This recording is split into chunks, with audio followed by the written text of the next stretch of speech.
Dorsiflexion is a lie. It's a lie, kind of. If you think about the foot striking the ground, it completely opposes this toe up action that we think about when it comes to dorsiflexion. To maintain a tall position on landing, on touchdown, sprints, hurdles, there's no dorsiflexion like toe up position, at least. There is a rigid ankle though, right? We do want a rigid ankle, but this concept of dorsiflexion, like this foot stays, like, you know what I'm saying, like stays up, it doesn't exist. So I want to explain what I see and maybe help you as you're training this concept of a stable foot, because I think this is misleading, like thinking that the toe is up, like through, like the dorsiflexion happens in like triple jump maybe, where there's like maybe more of a rolling action, but not in sprinting. But yeah, anyway, like, comment and subscribe. Let's get to it. Let's go. Okay, let's look up the GOAT. I have some examples that I want to pull up. I want to look at the GOAT, Usain Bolt. You can tell I've searched him a couple of times. All right. So the toe is up, but it like does at the very end, it like pause down.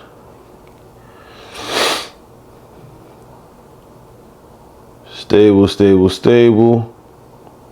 Inevitably, the ankle collapses, but you see there's still space between his heel and the ground, even in full support, which is considered when you're bearing the most amount of your body weight in the sprint cycle.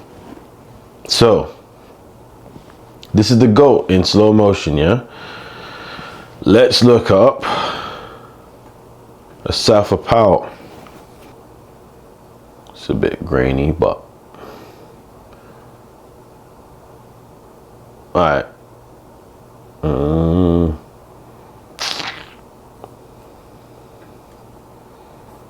Maybe we're gonna slow it down.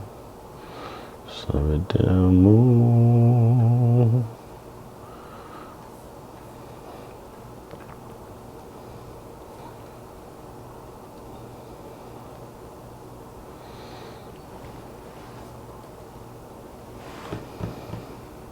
All right. So space on the heel.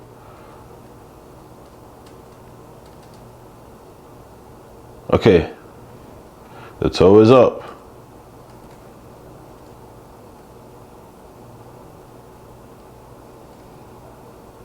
And at the very end, the toe is up. And then at the very end, I see the toe going like down. There's like slight plantar flexion at the end. Classic race here.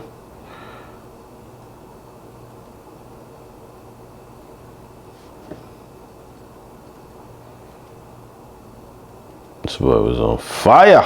Okay, the toe is up. Maybe I'm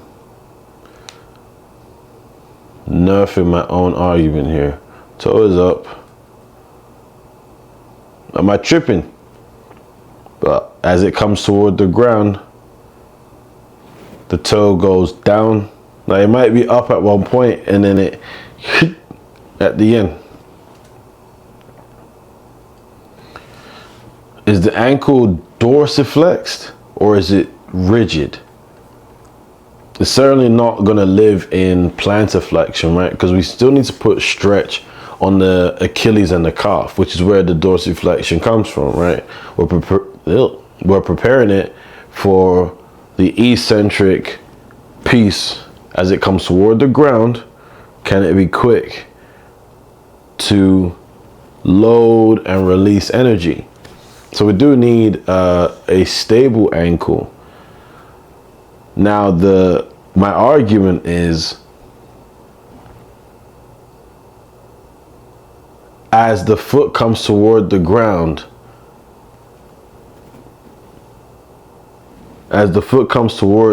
there's this stretch element that the calf and the Achilles get.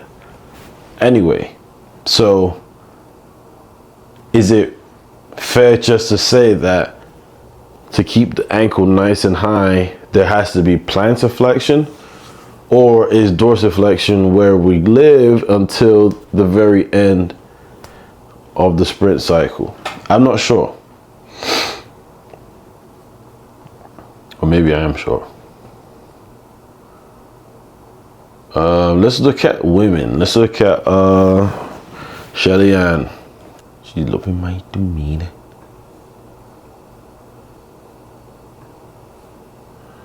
Okay. Let's see what we got.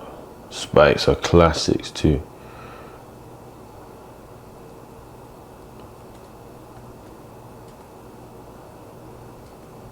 That toe stays.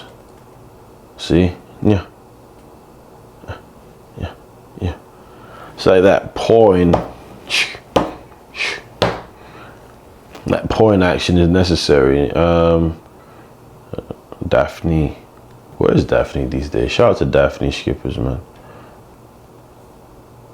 Please don't be one of these that speeds up.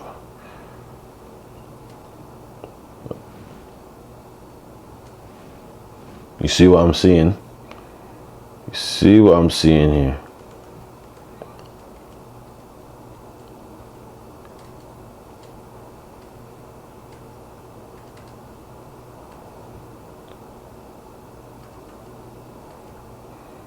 Bang, look at that.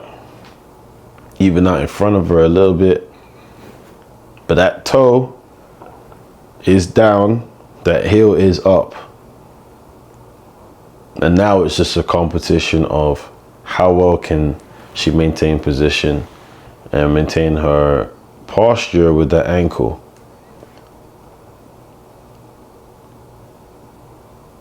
Looks like she won this one.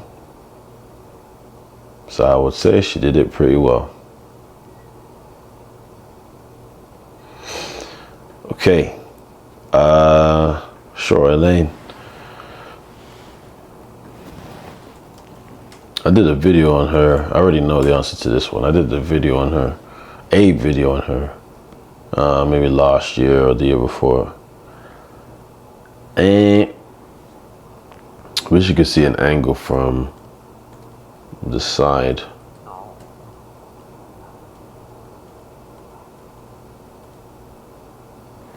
The foot goes out.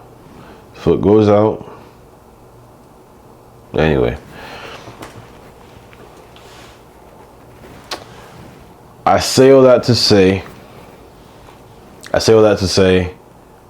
the calf has an important role in maintaining our momentum down the track in max velocity running. Are we losing that momentum because we're trying to keep the toe up and we end up rolling heel to toe, or the foot ends up collapsing because we're afraid to plantar flex or get the toe toward the ground so we can get a stretch on the calf and the Achilles? What we've seen from these sprinters is that heel has to drop because of the weight that it has to bear, but we're trying to minimize that heel drop, and that has to come from our calf and Achilles strength and from a little bit of plantar flexion.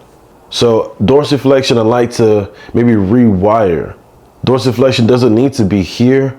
Is it more just a position of rigidity and stability at the ankle joint for us to get the most out of the calf and the Achilles and the tibialis as well, anterior tibialis? All those muscle groups helping us keep a rigid base from the knee down so we can propel ourselves off the ground. Let me know, guys. Like, comment, and subscribe. Let me know your thoughts. Is dorsiflexion a myth? Until the next one. Peace.